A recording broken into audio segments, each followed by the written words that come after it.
man Aaron. So, it's obviously, guys, this is our privilege. We are. Aaron's had a beard shave. There's no one's seen Aaron since lockdown in March. Mate, this guy grew a gorilla beard, cut it, grew a gorilla beard again, and obviously now we have the pleasure of obviously seeing him trimmed. Right, this is a pleasure. I was going to say, who did you look like? But if you had a bald head, you'd look like this guy out of wrestling. I forgot what his name was, but we'll see. So, Aaron, basically, mate. Tell the best place to start for you is probably go back to the beginning. Really go back. I've got your stats from when you started, right? I don't know if you know where you started. Do you know where you started in weight and what year? I can't remember what weight, but it was around. It was 6 years ago. Come this February. This February coming. 6 years. 6 Woo! years. Yeah. How many years have you been in shape for? 5.5. So yeah. I've got your stats. Do you want me to tell you what they were? It was about 30% body fat. I know that much. Yeah, you was 91 kilos. Yeah. So 91 kilos, 29.7% body fat. Okay. Now, obviously, 91 kilos. Obviously, how did you feel at 91 kilos? And what got you into that position? Was it uni, partying? Well, I think it was a slippery slope from when I started uni. So my first year of uni, I was in catered halls. The only thing they could cook well was chips. So so it was chips with almost every meal in the evening, and almost an all-you-can-eat breakfast, fry-up breakfast in the morning. Nice, mate. That sounds legendary. Yeah, and so it was the kind of eating habits where you didn't need to eat lunch because you'd had such a big breakfast, but out of habit, I'd have lunch late, dinner early, and then hit the town. So consume enough calories in drink to have a fourth meal, and then obviously the compulsory kebab burger kebab or burger with chips on the way home. So you're a strong drinker back then, Aaron, weren't you? I got stronger as I went through uni. I was a bit of a lightweight in the first year. But yeah, and then I think it was just a slippery slope, complete change of habit. Moving away from home. Second and third year were better because I lived with friends and we all cooked together, and so it was all home cooked food. And then final year, it just moved in with a different group of people, and it kind of went a bit further south. And just generally a lack of activity. And then when I moved to Leicester, I was living on my own. And did you move to Leicester? Was you Leicester for your job? Yeah, so I moved to Leicester in September 2011, straight from uni. Yeah. For work from Coventry, so not too far. Good old Leicester. Good old Leicester. Good old Leicester. And then ended up living on my own, and then just slipped into bad habits of coming home, put a pizza in the oven, just doing home cooking, but that was but making a habit of things, and then again not much activity. So how hard would you say it is to live on your own? It swings and roundabouts. Yeah. I'm glad Chris is in here because he'll probably he won't like what I'm saying. I think it swings and roundabouts. If you're late home, there's potentially someone else at home who's started dinner, and you can do that. But equally, it could be harder when on a program and trying to get macros in and things like that, where you're trying to balance it up, and especially Chris is a vegetarian, I'm not, so getting all that balance of the right macros in for meals without putting the other person out and things like that. So but it's good. I definitely say it's better off living with someone than it is on my own. Yes, when you lived on your own. Obviously, I can imagine some people watching this do live on their own, or don't know what it's like to live on your own. But obviously, when you live on your own, and I know this, when you live on your own, it's very easy to fall into that can't be arsed attitude, isn't it? Yeah, definitely. What was your go-to thing when you lived on your own? Beans on toast. Frozen pizza, um, chicken Kiev, really bad stuff. But I mean, but likewise, Chicken Kiev, mate. chicken Chicken Kiev. Kiev, garlic chicken Kiev, mate. Some chips Ooh, and yeah, peas, mate. I used to have that as a kid. yeah, with curly fries. Always. Always. But and I think it's that accountability thing. I think because you've got someone else around you, you become accountable for each other in a way. But you can be easily swayed. I can be easily swayed to have a junk food night rather than put the effort in and make something fresh. Yeah, because obviously in your journey, obviously take Chris out of the equation because you didn't meet Chris. You met him after you got in shape, right? I met Chris about 3 weeks after I started UFIT. Oh, did you? Yeah. Obviously, he started to see your shape change then. Yeah. So Chris has only ever known me being at UFIT. But yeah, no, it was really weird because I think when I joined, I'd always had that motivation to go to a gym and do and work out and stuff, but never really put it into action. And I was working out at the LRI, and there were gyms all over the city, so there was easy enough places to go. And that new year, I said to myself, you know what, gonna make this year the year for getting some weight down and whatnot. And then a friend of mine, Debbie, she I had I think I had tonsillitis and was feeling really rough. It was Valentine's Day, so feeling a bit rough for being on my own anyway on Valentine's Day as all the single people as I did back then. And Debbie was like, "Oh, you gotta come to this, lecture that Joe was giving at the time."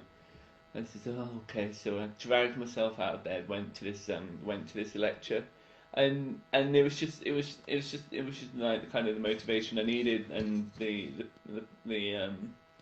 I don't think you were there, Sam. I think Jeff and Joe were there, and just got chatting to them, and it just seemed right. So 6 years later, here I am, still coming along. But a very different UFIT, obviously. Yeah, so let's talk about it because obviously part of your journey, obviously you came, obviously you started losing weight, and obviously then over a period of time we got to that point where you was sitting around. So basically, guys, obviously remember he was sitting around 29.7% body fat. It got himself to around 15-16%, and then that's the moment where we probably turned the switch even more, right, Aaron? Would you say? Yeah. Yeah, so I think got down to about 50% by Christmas of that year, of my first year, and then you threw me the challenge of the lean out challenge. Seen a couple of other people go through it. I thought, yeah, why not? Let's give it a go. And then from the beginning of January through to March, Feb. 12 weeks. Feb. We lead out February the 15th. Oh yeah, it was the 8 weeks, wasn't it? Yeah, and then threw myself the challenge, leaned out, got down to 8%. But let's go through that because I want people to really understand, because like people think like, guys, gotta understand, right? Everyone when it came didn't have no abs, right? He had a big belly, right, naturally. But then he got to 15 and he really in big shape. But the interesting thing is, Aaron's got two sides of his story that we'll go through. But Aaron, share what it's like to actually do a lean out, because I don't think really people can comprehend it. I think people think it's easy, you can just do it, comes naturally. Obviously, everything for you, Aaron, is easy. You've nailed it. But actually, in reality, how hard is a lean out? Lean out in itself is for me, it was more of a mind over matter. There were some bits I found quite easy. So I'm a creature of habit. I quite happily would cook a massive pot of something on a Sunday, and this happened quite a lot. Cook a massive pot of something on the Sunday, and then next day Sam would change my macros. It's like, oh. So I was always a week behind on the macros because I had to finish the food. But so for me, food wasn't a major problem because I liked the fact that all my food was in the fridge. I knew how much I needed to eat every meal. Just spoon a bit out, shove it in a Tupperware box, take it to work, and eat it. I think, but the tricky thing with food, particularly was around carbs, because carb intake went sky high, and I think that for me was the hardest bit. Trying to find ways of eating. I think it was something like 120 grams of rice every 5 times a day, and wholemeal rice as well, which isn't the most isn't the easiest to eat, even when you got a massive bowl of curry to go with it, or something with liquid to it.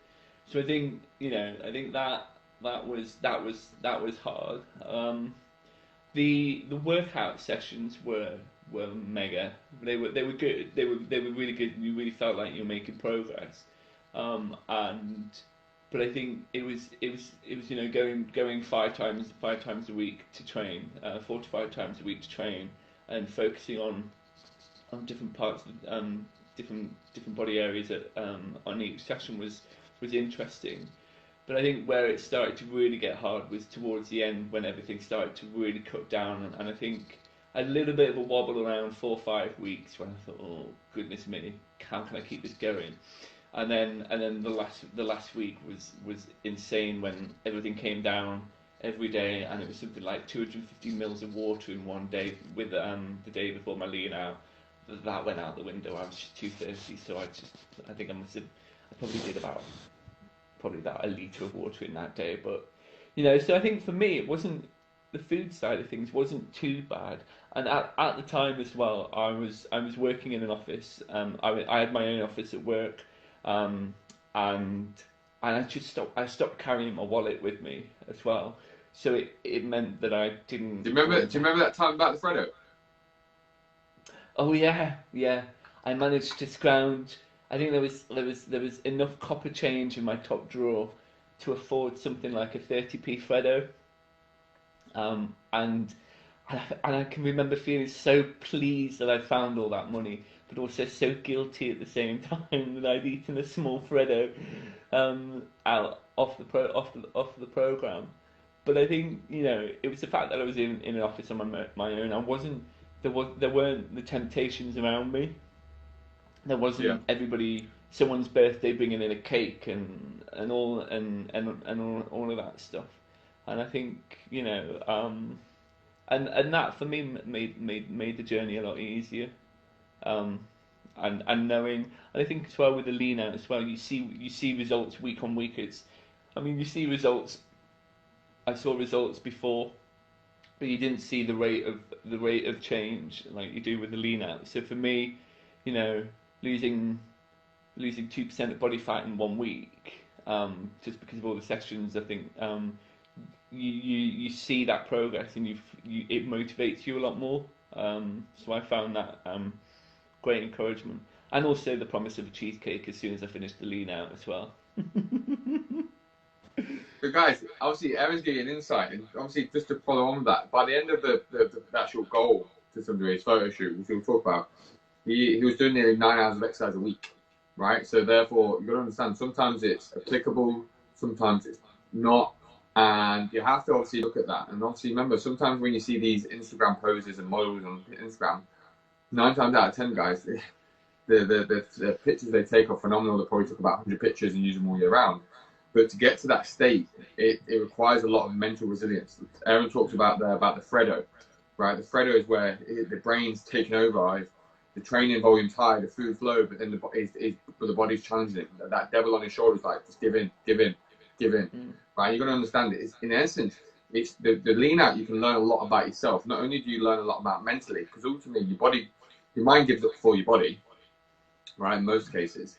But also on top of training, and then on top of obviously the mindset, it actually shows you what you're capable of. And that's the beautiful thing when you get to that point. I always say to people that 11% is not where you're going to live all year round, but is it a good thing to achieve to show yourself you have the mental resilience to do it. Yes, but what you probably realise, and this we'll probably talk into now, Aaron, is the point when you got to that goal. In some respect, the goal, what you thought would be there, is good, but that was very short-lived for you, wasn't it? Yeah, very short-lived. And I think as well, I think it was like you say, it was good to get to that point. You know, I was going for runs as well. 20 minutes, I think it was 20 minutes before work and 20 minutes after work, plus a 40-minute run on non-training days, in the gym.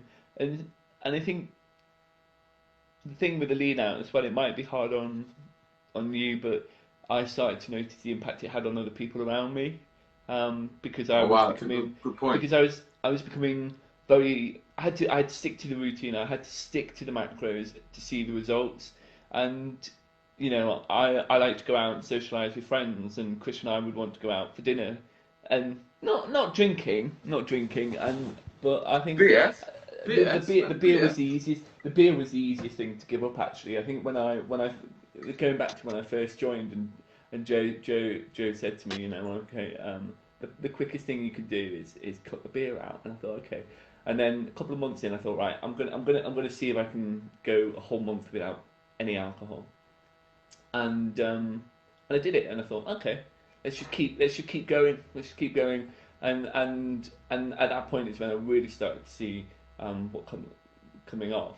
But I think when you do a lean out, because you are sticking so regimented to the macros, because you want to see those results, it inhibits your ability to go out and just, you know, go for a meal at a restaurant, socialise, or have someone cook something for you at home, because you're worried that have they put a tablespoon too much oil in, or is this going to throw me off? How, and you're constantly then thinking about how you're going to claw that back.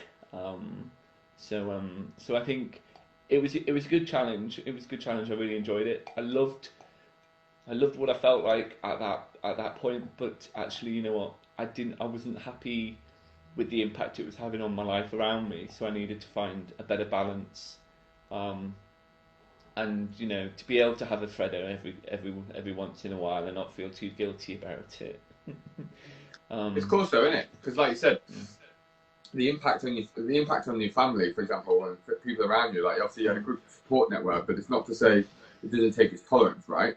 No. You would appreciate, for example, the stress that you're under, or the thought of food, and the thought of obviously is that changed that, or is added that, or can we do this? Oh no, we can't do that, or if we do that, I can't eat that, or it really stops you in your tracks, right? And like you said, Yeah. from a these are the insights what people don't really realize, because ultimately they can be damaging to a relationship. If the person's not on board, it can be really detrimental. It can actually do the opposite and actually not necessarily bring you closer. It can actually pull you further apart, right? Yeah. And these insights what you're giving are incredible, because Yeah. people perceive losing weight to some degree will bring them happiness. Now it does, but at what level you go for. Now if you take when you got to your pictures, right? If anyone's probably, or members probably seen your picture, Aaron was very lean, right? Lean. Did Aaron have muscle tissue? He had the muscle tissue that he had, but he didn't have obviously the amount that he perceived he wanted. That's probably the way I would put it. But if we got to the photo shoot, did the photo shoot, but then like I said earlier, that a lot of people get to that point and then realize actually they want a bit more, the shape wants to change, or actually what they thought would bring at that level doesn't bring what they thought they'd bring at that level, and so forth. You went through this phase, right, Aaron? And then we went through a building phase, right?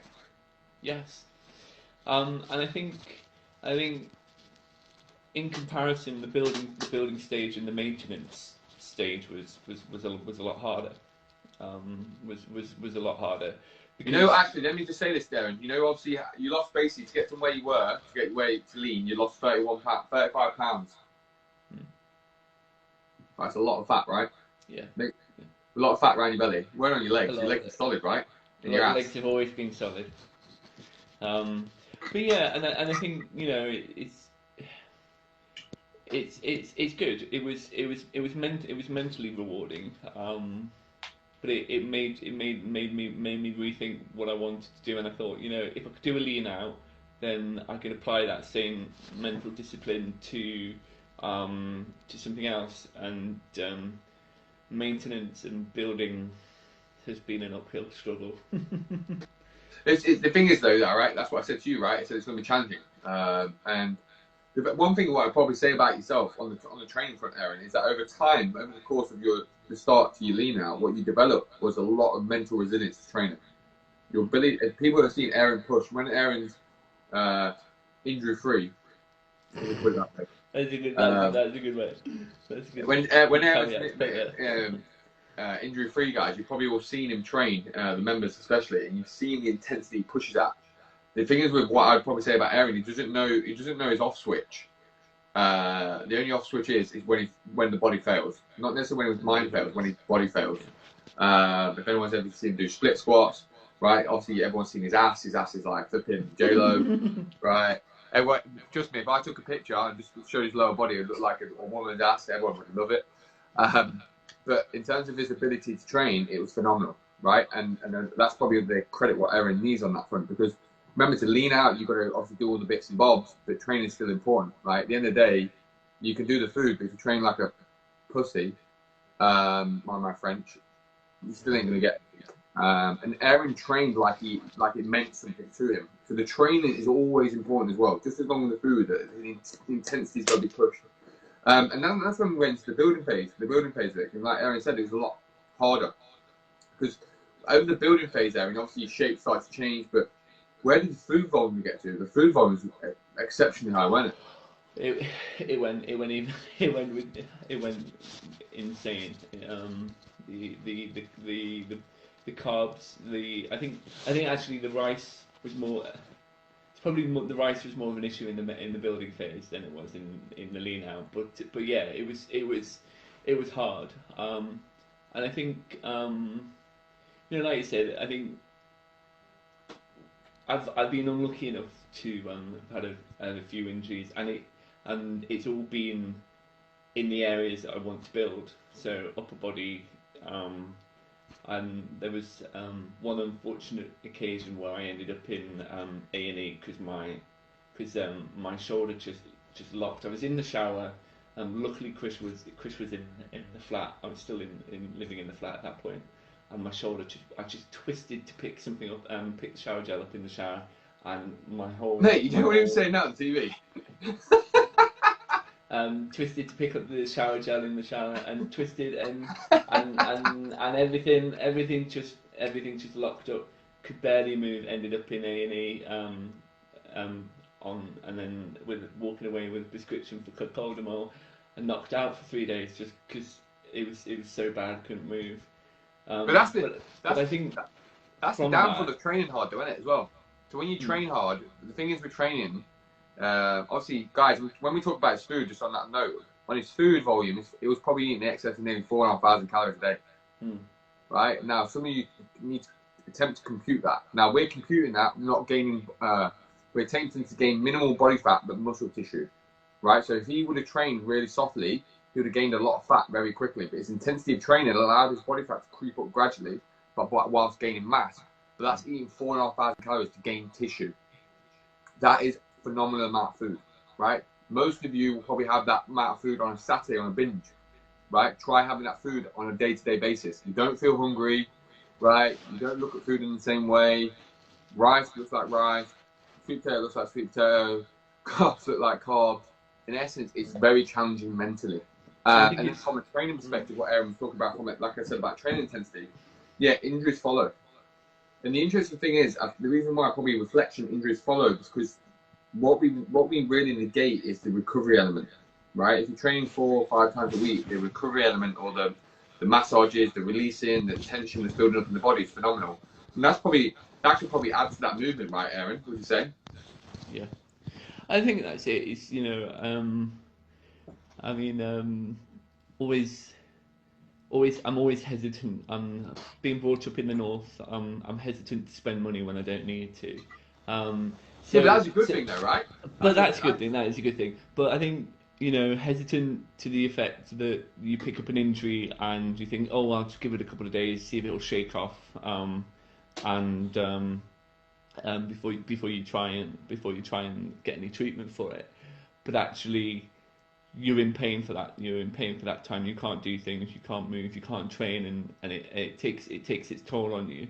So I think, from that side of things, just learning how to recover from things. Typical. Booked a session with Sam on for Friday last week, and Monday night my neck on this side just tightened up.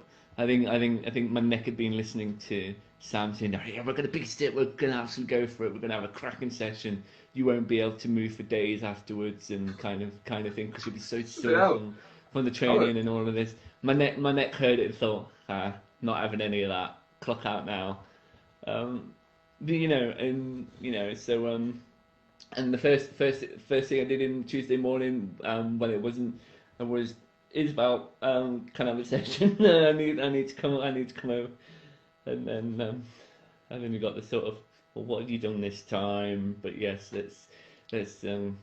I think that's the thing, though, isn't it? I think like you said, the big lesson learned with yourself is actually, to some degree, sometimes you have to spend money to get fixed, right? And you have to not see it as you're spending or wasting money. You have to see it as investment in you to get yourself back to, not necessarily back to training as quick, which is important, but get you feeling good, right? Sometimes to feel good, you've got to have treatment, right?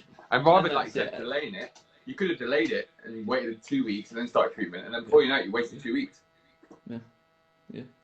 And it's great. And now, last 2 days, this weekend has been really good. So come after this session, Bav, if you're listening. Want to book in a session for Sam at some point? Trust me, my diary's fine. I'll get you a session booked in. We'll sort. You can message me after, and we'll sort that.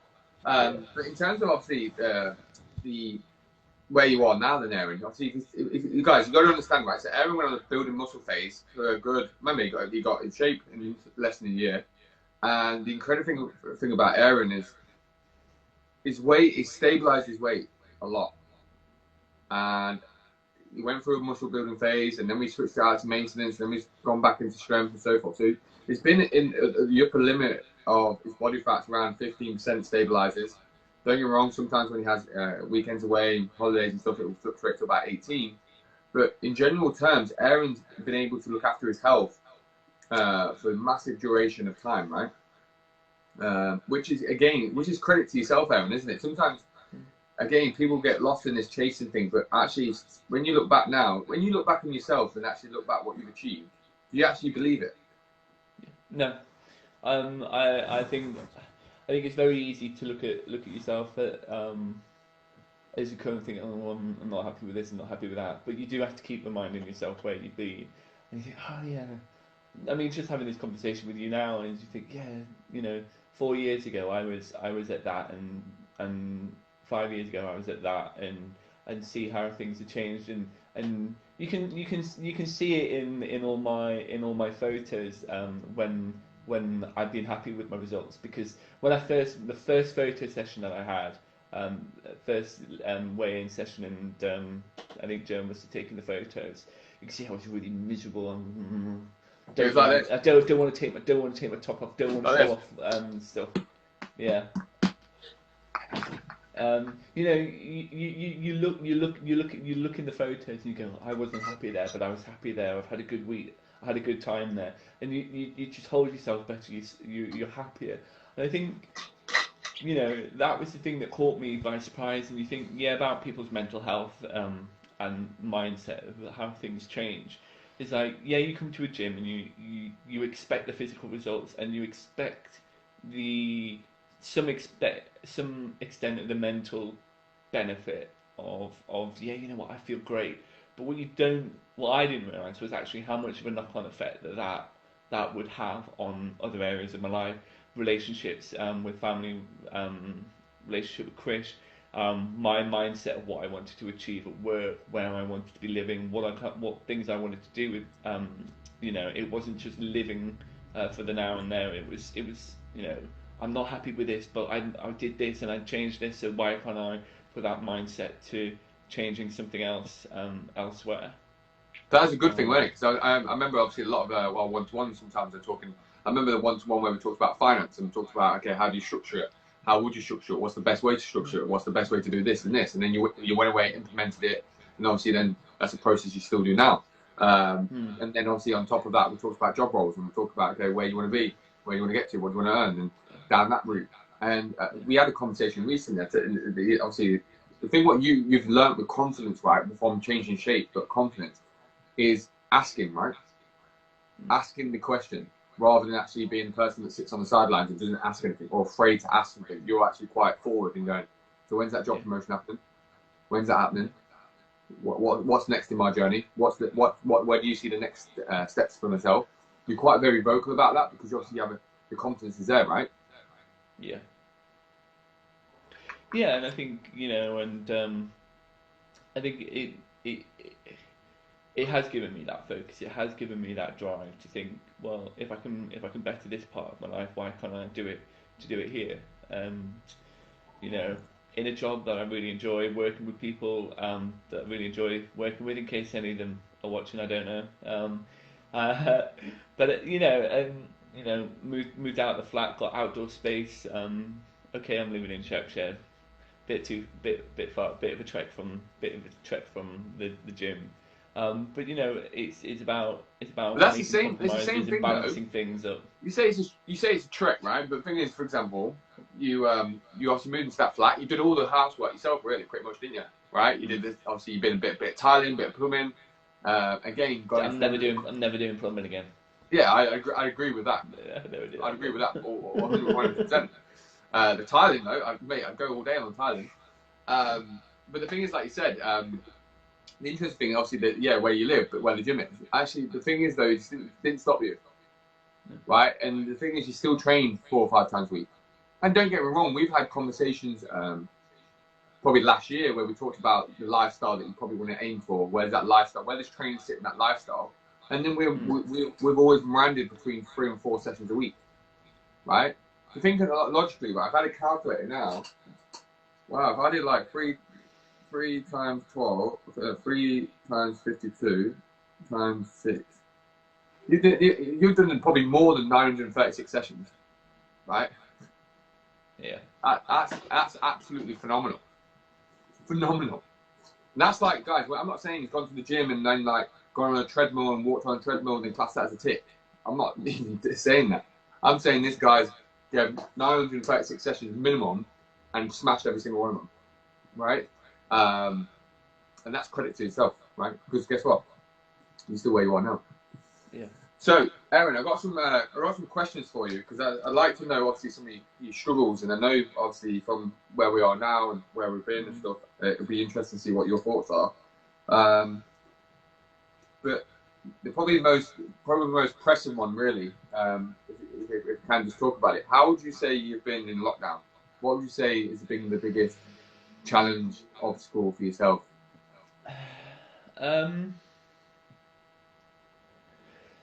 I think my main thing with lockdown is, like loads of people working from home, the office is there, I'm sat here, is separating that work and home environment from each other, and giving yourself the mental space, the mental time out between work and home. So I think one of the things I grew to miss was, as much as I hate commuting, one of the things I really began to miss and realise was actually quite important for me was that commute. Just sitting in the car with the radio on. Okay, sometimes stuck in traffic and getting peed off with people stalling at red lights and whatnot, and you're then a few minutes later home from work. But having that time to wind down from work, so that you're not bringing all your work troubles home, and then not associating home with my place of work. So I think that's been challenging, and as well because when I got home, because of not being going to the gym or not, it was always in that mindset that when I got home, that was the time that I could sit down and switch off for the evening. But if I've been at home all day, I've not gone anywhere. I'm not switching off. I'm getting to lazy habits of not going out. There were probably times in lockdown where it went a full week, where the only outdoor space, only time I had outdoors was in the back garden, and even then that was just sit and eat my lunch. And then every Friday I go food shopping, and that would be the only time I'd be leaving the house. So I found that quite challenging, but equally in the same respect, I think it's been quite enlightening, because I always had in my mind that if I wasn't going to the gym 3, 4, 5 times a week, that old Aaron at 30%, 91 kilos would be back like that, and so I think being more accountable for myself, because Sam couldn't see me every day that I was in the gym, and to be like, get on those scales, let me see what you're doing. It meant that it reaffirmed in my mind that I do know what I've got to do. I know how to. I've been given the skills to keep things under control, and so I've been really surprised that my weight hasn't really fluctuated too much during lockdown. There's probably been a bit of loss of muscle mass and a gain of fat. I'd probably be expecting that, but generally as a whole person, there's not been much fluctuation in my body weight, or my bathroom scales are really dodgy and just say the same thing regardless of what happens. I don't know. I think you mentioned a valid point there, which is what I've not heard really anyone say really, is that the interesting thing is obviously the car journey to work or from work. That's a very powerful one really, because if you think about it, you just give me the thought process. When you think about it, when you're driving home, that's 30 minutes for you to go switch off, switch into home, right? But when you're at home, for example, you're switching off, but then like say for instance your partner's there, you feel in some respect you feel guilty for sitting there, right? Whereas on the way home you have that bit of ability to suppress it, put it away, put our work there, and come home. Right, Chris, what we're doing now, right? And it gives you that little bit of focus. Whereas obviously when you're at home, you forget all the intrinsic detail of things that you can associate with going to work that actually working from home don't give you. Yeah, and I think that's it. I think it's the unexpected moments where you get me time. I found when I went back, because I had to go back to the office for half a day during the height of the lockdown in April, May.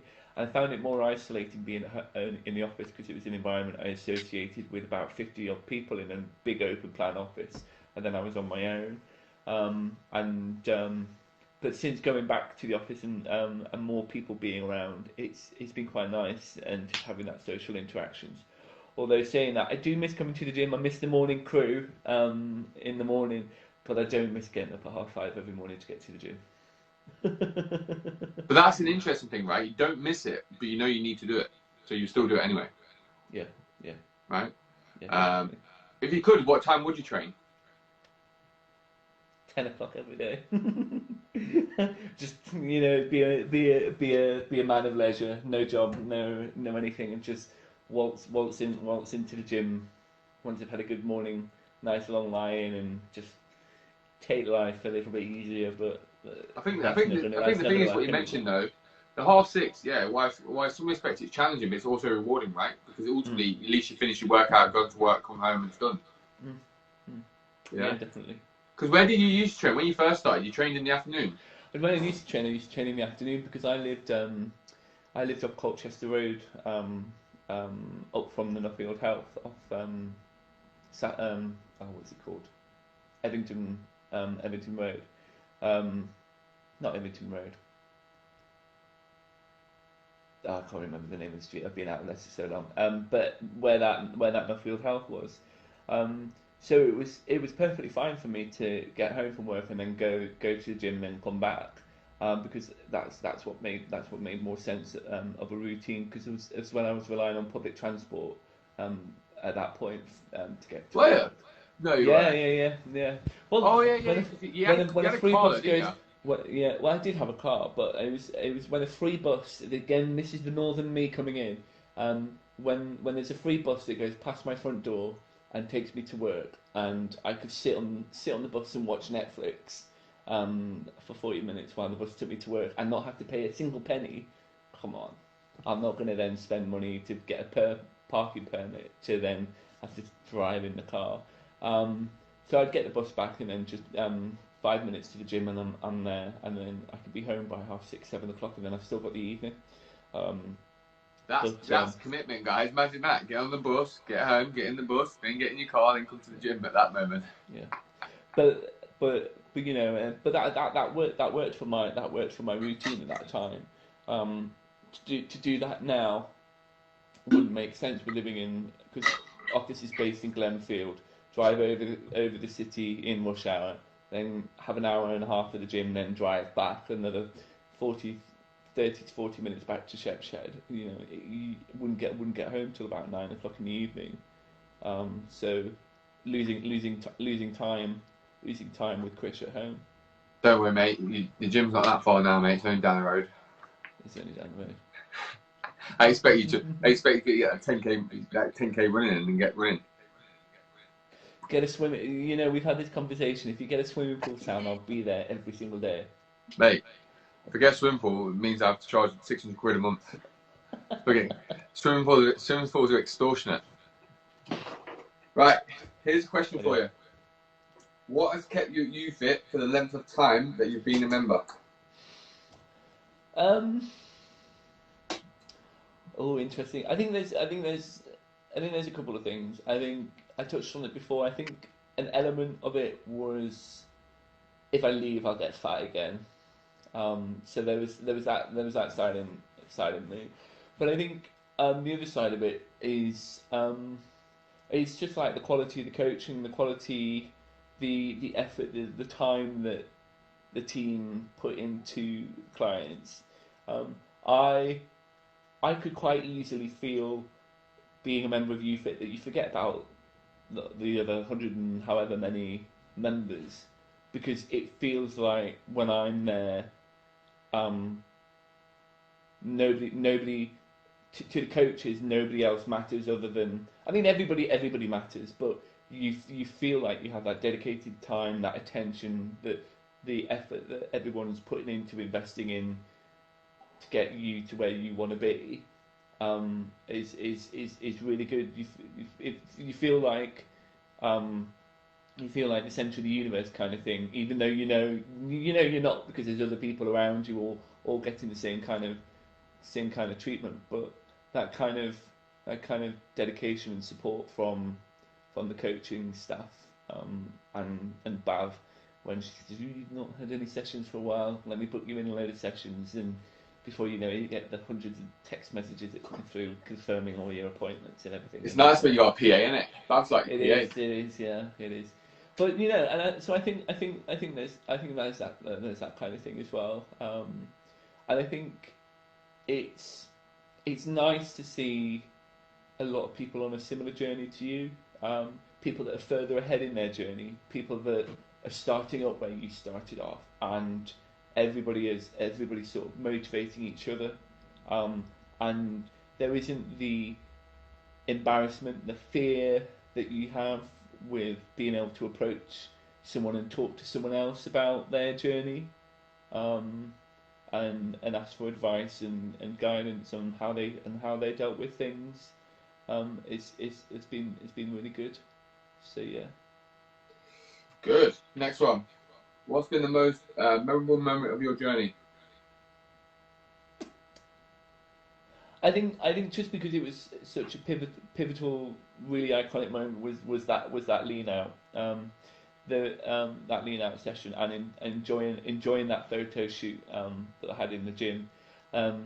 There's a great behind the scenes photo of me and Farouk, because Farouk did it at the same time, of me and Farouk sitting in the chill out area, both absolutely lathering on strawberry jam onto rice cakes, and shoving our faces with rice cakes. No water still though, right? No water. No water. Absolutely no water. To mouth as dry as anything. The only liquid you got was from the jam. But You had and I just you got. had fig jam though, didn't you? No, I had strawberry jam for that one. Oh, did But you? yeah, and I think that for me was one of those moments that really stuck out. You had a tan as And well. Did one, you have a tan? I can't remember if you had a tan. yeah, I was getting that. So the other side of it was having to try and find someone that would do a full body spray tan, because I'm as white as a sheet, and Sam was like, yeah, you'll need to shave, and you'll need to get a spray tan. I was This like, is nah, this is you're this is stupid. guys. If you've never seen Aaron or the members that seen Aaron, you know it's like Casper White, right? We do know that, right? It's Casper. It's friendly as well. That's the main thing. But yeah, it's pretty white. Um, so yeah, imagine imagine a ginger guy having a spray tan.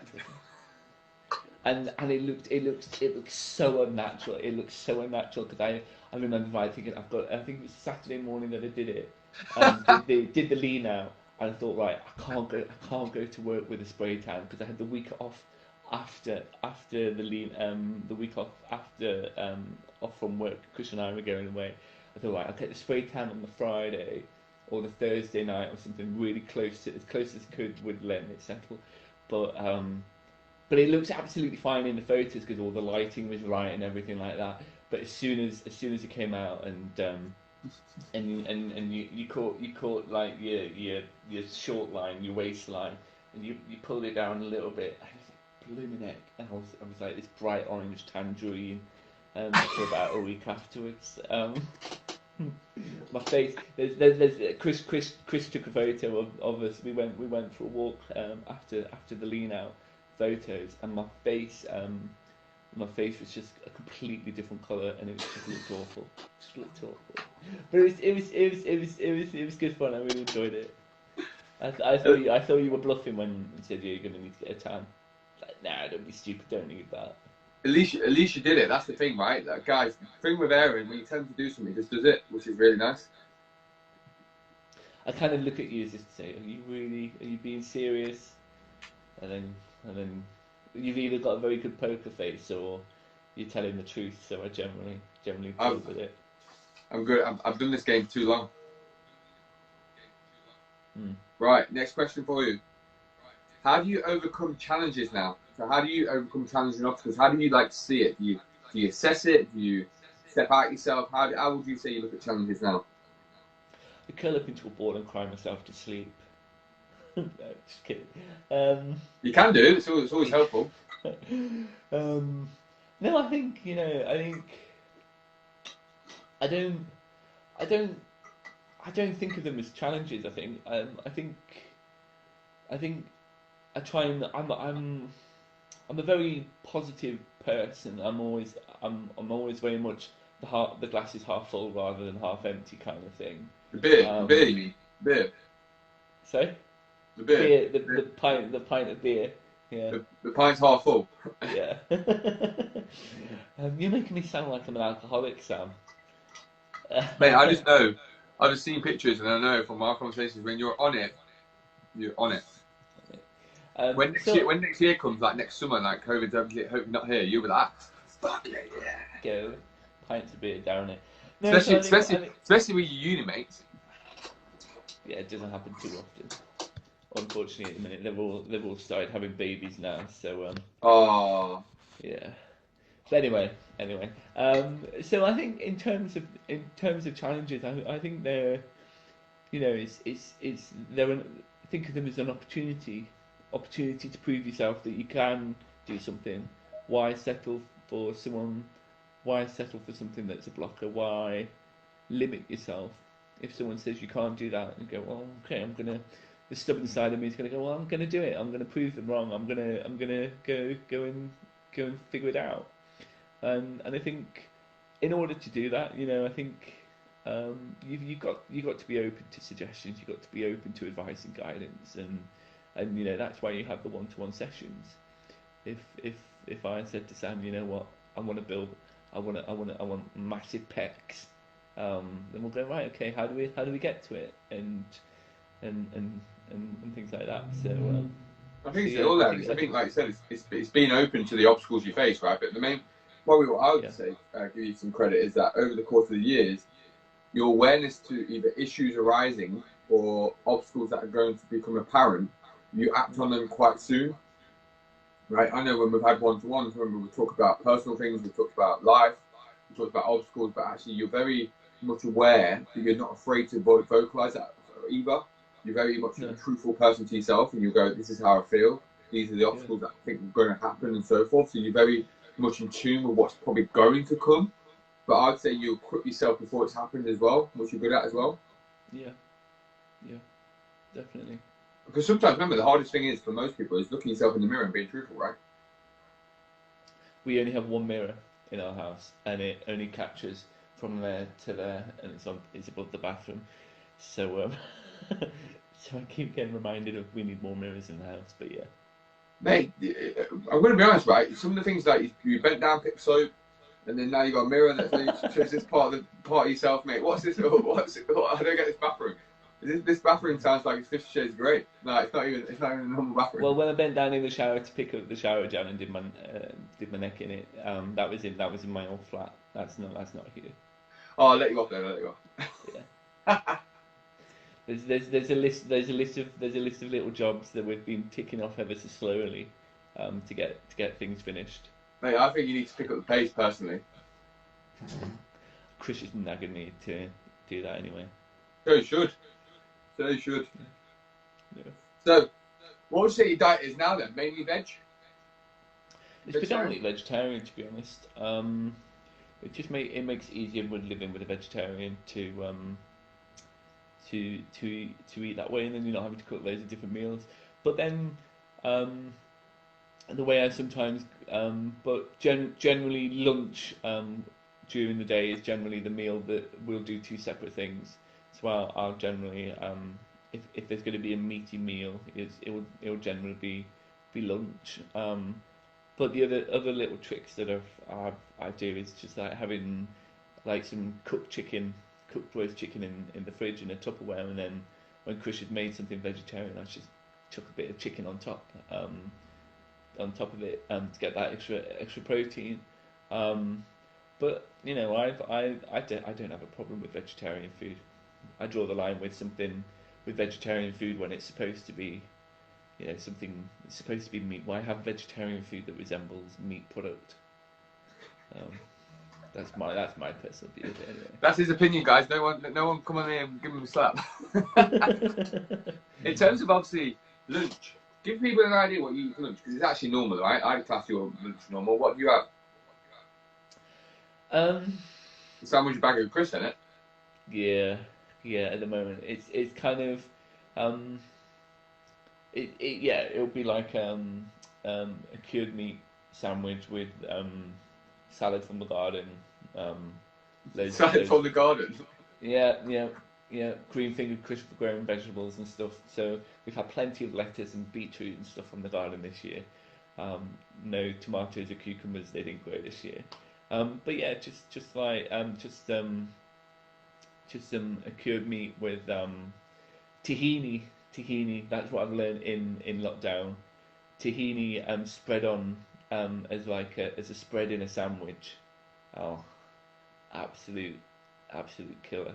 It's brilliant.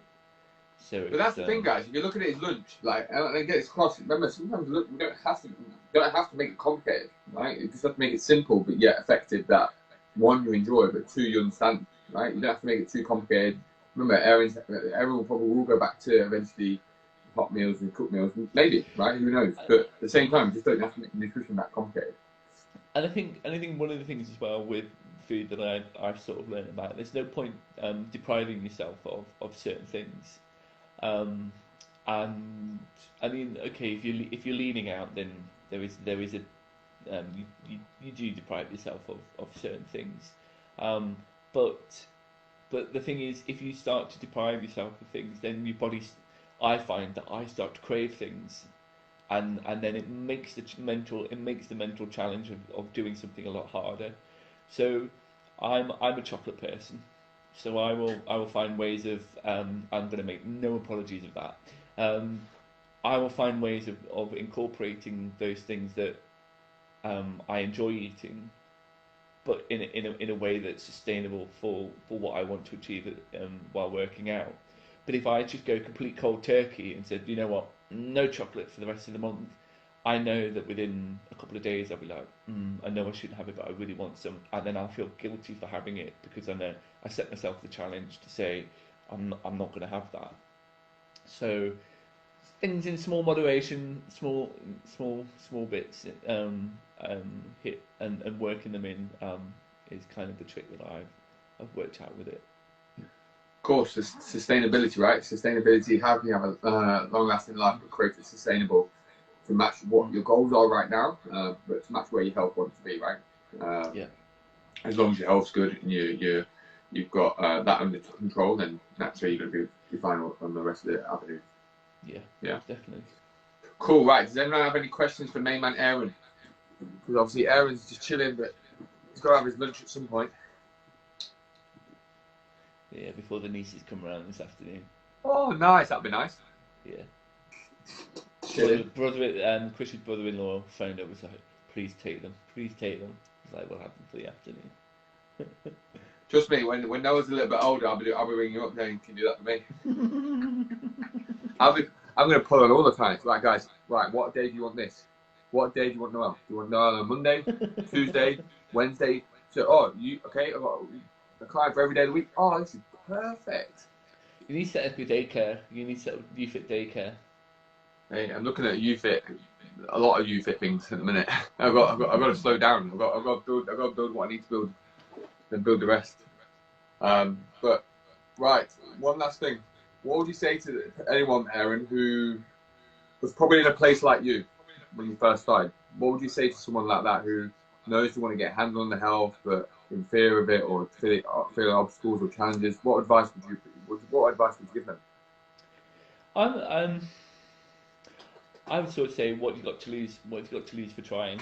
You're not gonna know you're capable of doing something. You're not gonna know if something's not gonna work or will work for you unless you try it. So yeah, you got nothing to lose. So give it a go. Give it your best shot. I think you've got to be in that mindset where you personally want that change. I'd agree with that.